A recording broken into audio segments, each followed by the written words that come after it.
Hello, I'm Malcolm Haslett. And I'm Janice Baker. On the 8th of October 2010, the very first Our Time went to air. It was the brainchild of producer-director John Gall, and neither Janice or I were the hosts on that very first episode. No, it was Robin Roenfeld and Deb Martin. I came to hosting on the 9th episode. And I came in as a guest on the 39th program, and on the 10th of October 2011, a year later, and no one has been going to get rid of me ever since. Why are we telling you this? Because this is our 300th episode of Our Time.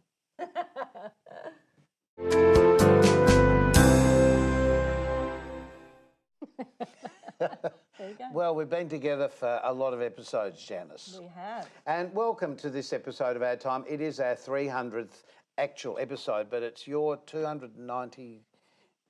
Third? Second? One. 291? Yes, Must and it's be. my... No. So it's really nice to still have your company sharing this with us, because today we have two very special guests. Maybe we should ask... We have a psychic on the program today, Robin Sharee. Maybe we should ask Robin what the future holds for the program. But we have another guest who has a great program on community television around Australia, Jethro Heller. Welcome, Jethro. Thank you very much for having me, Malcolm. It's a pleasure. We've done all this before, though, haven't we? But not on this program. We've talked on other programs. We have many a time. It's been my pleasure. And about community television and why it's so valuable. Why do you think it is? Well, it's an essential part of the Australian media landscape, Malcolm. The reality is it's an entry level not only for those wishing to get into the industry, but there is many parts of the community that is represented through the content that's on community television. You take that away from the media landscape and then basically the people don't have a voice. It's only a... It's local. It's about local. That's right. Well. It's a local voice. Yeah. And it's very important to represent the local voice. Community radio does so very effectively in Australia. So does community television. Well, you started, though, with you're on your second show now, but you started with a series called... Shooters, Life Through the Lens. Well, let's have a look at a little bit of the promo, the opening credits for Shooters, because it's a good way to sort of understand what this is all about. Well, it's a reality... It was a reality television documentary series. It was my first foray into television. I'd done documentaries before. And the concept was basically to take the audience with my film crew, showing them what it was like to film news items, documentary footage and private commission jobs. And little did I know that it would be extremely popular. But you were everywhere. You were shooting stuff literally everywhere. It did take... brilliant, really. It did take dedication to the point where you had to go out every single day and night. And I think for about 7 years I did that so that I could just... That's a huge commitment. Well, I think in this business it really should be go hard or go home. No. Well, the reality was, though, you were giving an absolute slice of life as to what was happening in the city. Well, indeed. And in other places too, but, you know, it was turning up at the opening of anything, during a show. It was just everything. Well, if it was newsworthy, I would be there. If it was celebrity-worthy, I would be there. You got the last interview with John English, didn't you? Yes, I did. God bless his soul. Lovely man. I filmed his last interview and his last performance. He died 2 days later. Did he really? Yeah, it was awfully tragic. Yeah. And great man, lovely fellow to work with. And it wasn't the first time I'd worked with John, but I felt very privileged to capture his last performance. Just being in the right place at the right time. That's happened a number of times. Yes, but your life didn't really start that way, Jethro, did it? You weren't exactly in the right place at the right time when you were younger. No, to say the least. I started out life fairly... in fairly tough circumstances. I was a runaway from home at 14 years old and was a street kid, became a male stripper at the tender age of 15. And sort of went down the wrong track in life and found myself going to Melbourne and getting involved with the seedier side of the underworld there. And how is your... No, I was going to say, and you're here to tell the tale. Oh, well, I am. Well, how is your underbelly? Well, I was very fortunate that fate led me to the correct course of events which rectified my life. I was going down the wrong path, but Look, in some sense, right at the beginning, when I was a kid, after school at 4 o'clock in the afternoon, I'd go home and watch the Channel 9 as Malcolm was hosting. Heavens. And you used to do these magic tricks, and I was always inspired by that, and I loved magic. And so many years later, when I had absolutely no direction in my life, I started practicing magic, and I found that you could actually make a living at it. And I went up to North Queensland, and I was getting paid enormous amounts of money to play characters, do close-up magic, etc., all of which I wouldn't have probably even been exposed to had it not been Had for it you, not Malcolm. been for you. Well, I was producing the show, I guess, in those days, and yeah, Jean Raymond was one of the magicians. Indeed. And Robin was hosting then, Yeah. who Yes, he originally certainly hosted was. this show with Joey Moore. So it's a bit full circle for Yeah, me. it is a bit, isn't it? It's interesting you should say that because you're much older than me. I don't know how that could possibly.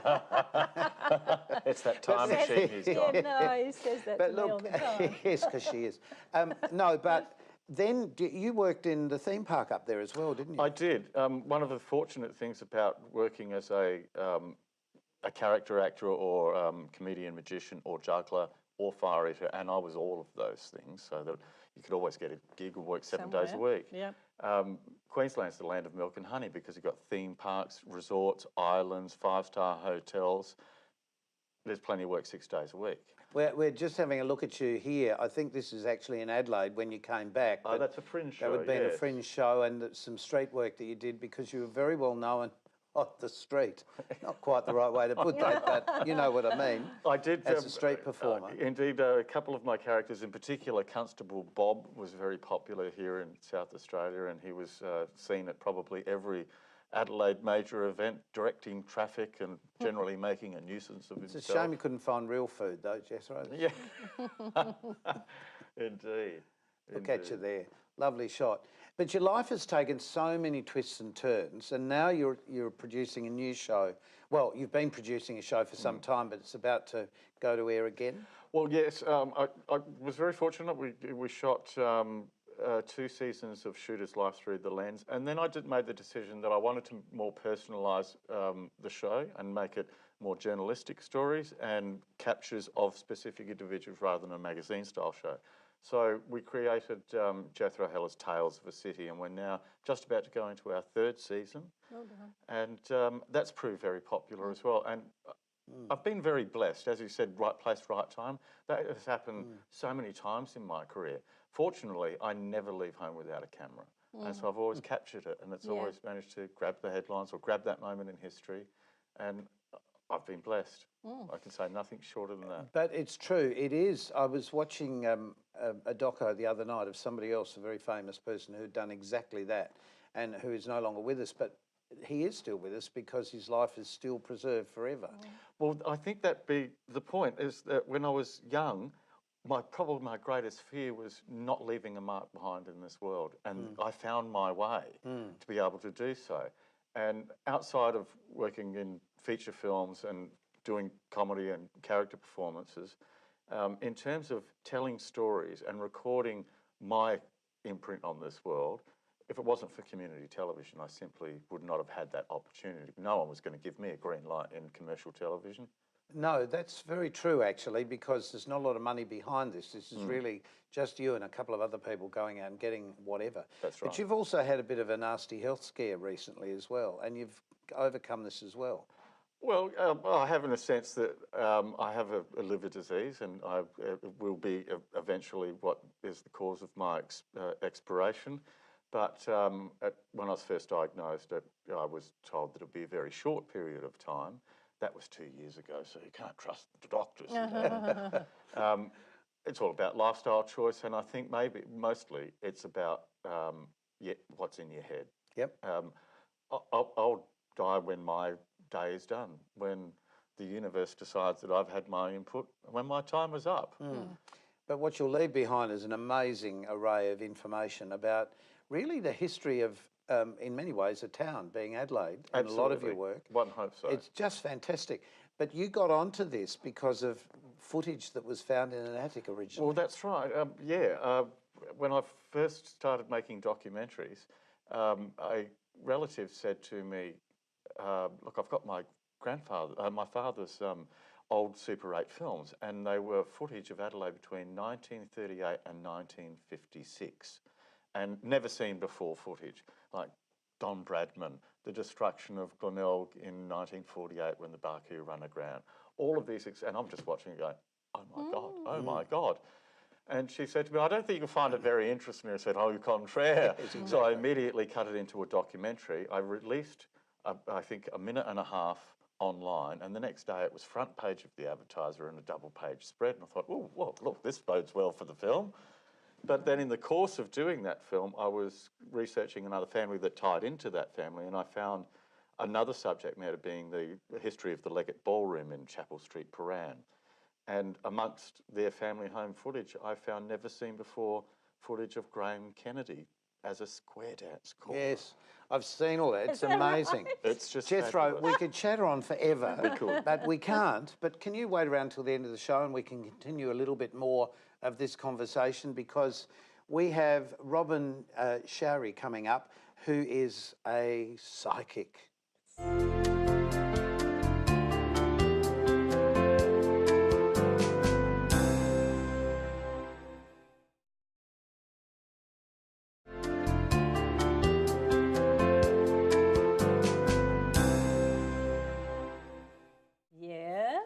Are you feeling? I'm feeling something coming on. Something coming on? What are you feeling, Mel? I'm feeling a prediction. Okay. I'm predicting that at 3 o'clock in the afternoon tomorrow, 1 hour after that, it'll be 4 o'clock. Oh, please.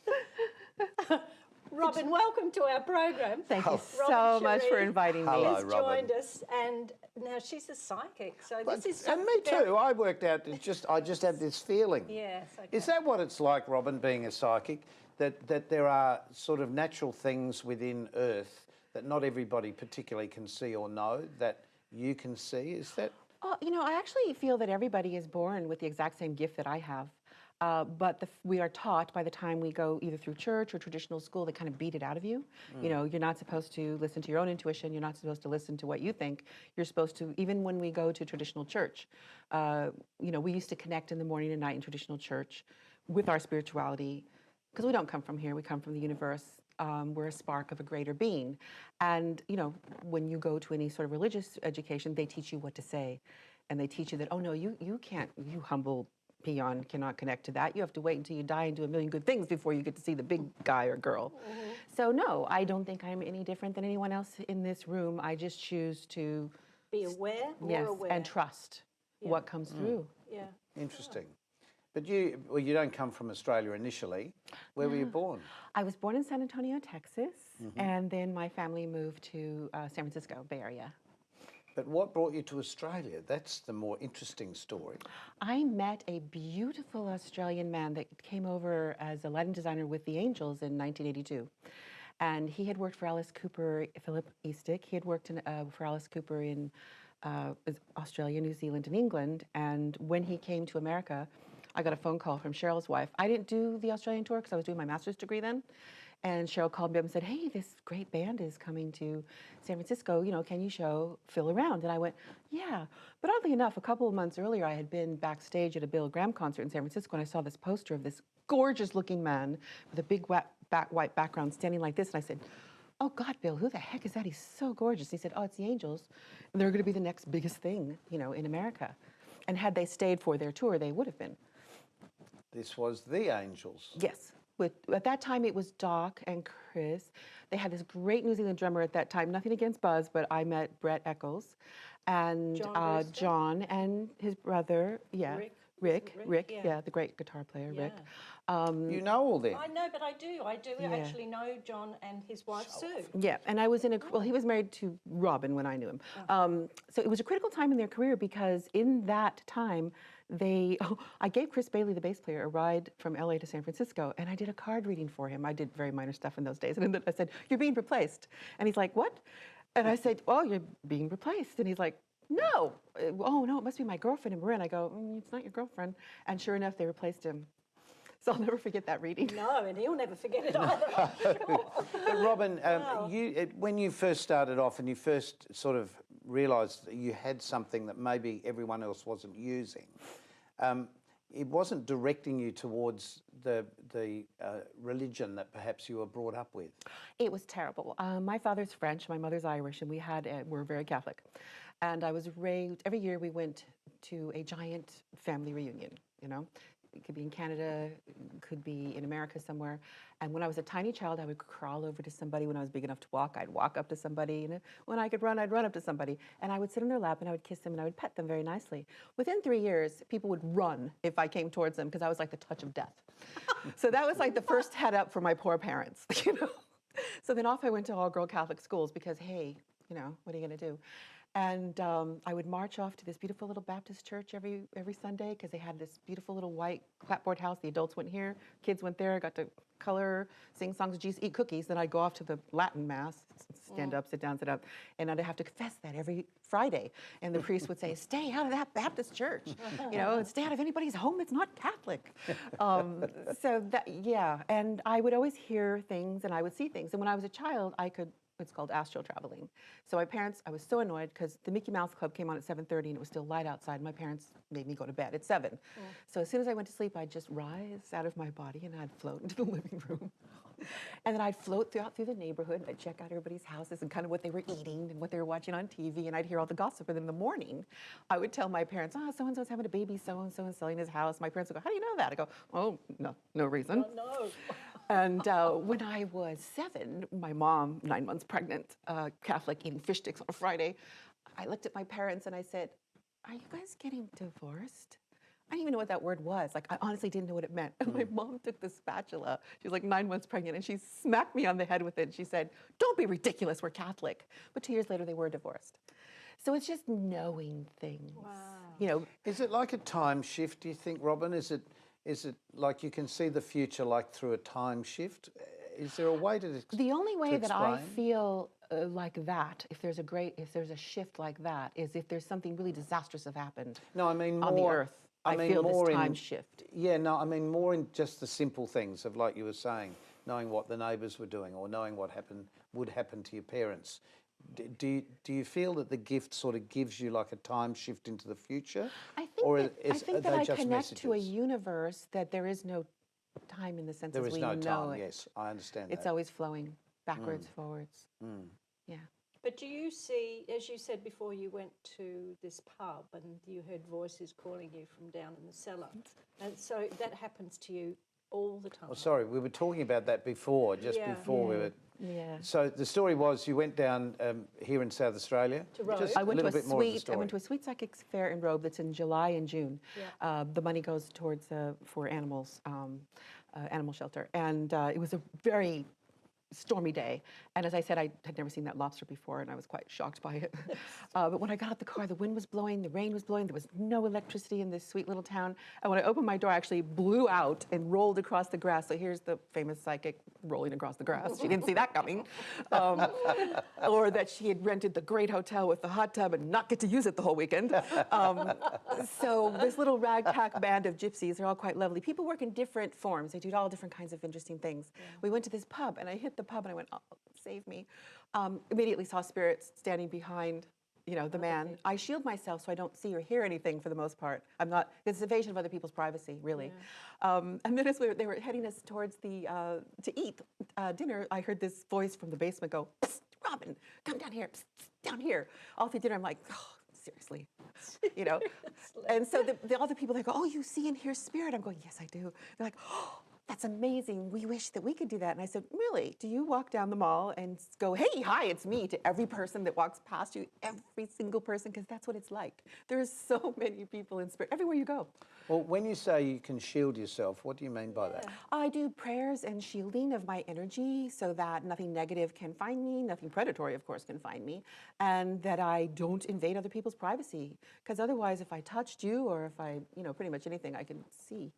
And it's none of my business. Oh, okay, that's interesting. Unless we ask you. Yes, if you come to my office and you ask me or book a Skype reading, then yes, I'm all yours. So it's become a business for you, genuinely a business. I started it in San Francisco for women only. I pretty much my whole life ignored everything that I knew because I was told I was talking to Satan. you know. Right. The priest every Friday. You're talking to Satan, say 1000, you know, say Hail Marys, whatever, and stay out of other people's house that aren't Catholic. So as I had told you, when I was 12, I grew up in the San Francisco Bay Area. I heard a rumor that Satan lived in San Francisco in a big purple house. So I thought, well, that's not too hard. So I put on my little Catholic school uniform and I cut school and I took the bus and I got off at the big purple house in the Haight-Ashbury district and I knocked on the door and I said, hey, I understand Satan lives here and, you know, he wants to talk to me. And they were like, I tried not to laugh, but they were dressed in satin robes, so hell, you know. So I met the guy. His name was Anton Lavey. He was very famous, you know, the head of the Satanic Church. And he said, okay, what's going on? So I told him my entire tale of woe as a child. And he said, yeah, no, we're just witches. He goes, you can't really do the bigger stuff till you're 21 anyway, so don't worry about it. So just come here every Saturday, you know, and every Sunday go to Catholic church, it'll be fine. So I did that for 6 years. Did you really? And they were without your parents. They were so lovely. My parents weren't happy, but there was nothing they could do about it. Oh. They were so lovely, and they were witches. So they taught you how to cast spells, make hex bags, candles. That's how I got a job as a wardrobe mistress, because I could make a heck of a great satin cape.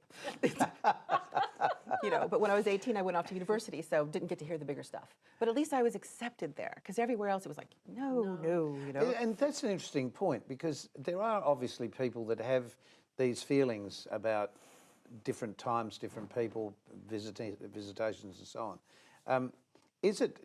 Do you need those people to come together to help each other, or is it something you feel you need to be apart? I'm sorry, I don't understand the question. Do you know what I mean? Like, do you need a group of people around you who understand what you do? I'm a lone wolf. That's the point I was making. Are you better separated from that so that you can see things in your way? Yeah, I'm a lone wolf. I don't play well with others. Right, and you do this through a series of things, because you also read tarot cards and... I generally read tarot cards for friends. If you compare a psychic reading to a tarot card is like a preschool story. Right. It's very sweet, it's very small, but it's extremely accurate. So let's say I have someone and they've been dating someone who's just inappropriate for them. And they come back to me every 6 months, and I'll tell them, well, numerology-wise, not good. You know, astrology-wise, not good. Or how about just he's plain not good? And they're still not getting it. So I'll say, well, let's do the cards. I won't touch the cards. Only they will touch the cards. And we put them down. The card that represents him is, oh, I don't know, it might be Satan. Or the devil. And I'll say, see, it's not me. It's never going to work. So because cards are so visual, sometimes they can get across, and they're extremely voyeuristic and accurate. So if someone wants to know, what's that guy up to? I can tell them or I can show them. Wow. Really interesting. Fascinating. Can you stay with us for a minute? Sure. Jethro's waiting in the wings, and we'd just like to finish celebrating our 300th episode with you. Congratulations. Thank you. That is so wonderful. Thank you, and we'll be back in a tick.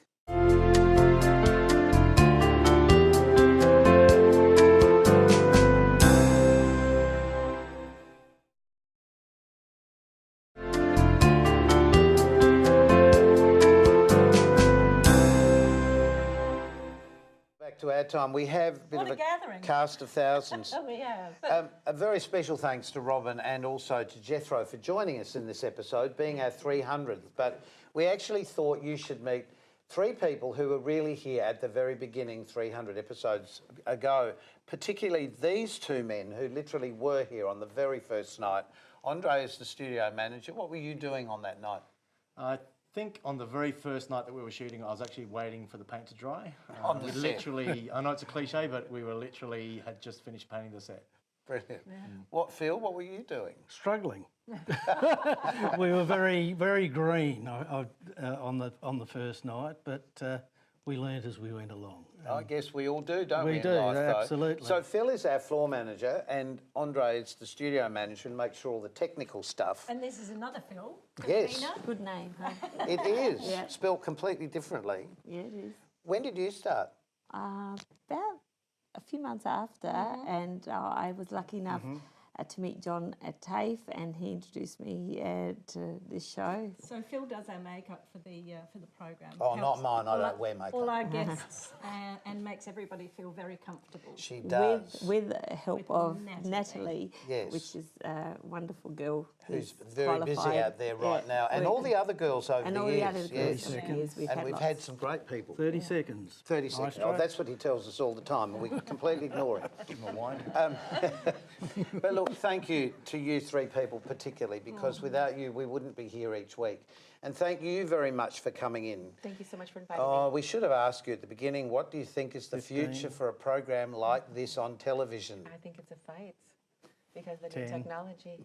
9, New There you technology is not a bad thing. 5. He's counting us down. 4. Thank you, Jethro. Keep yourself nice till we see you next time.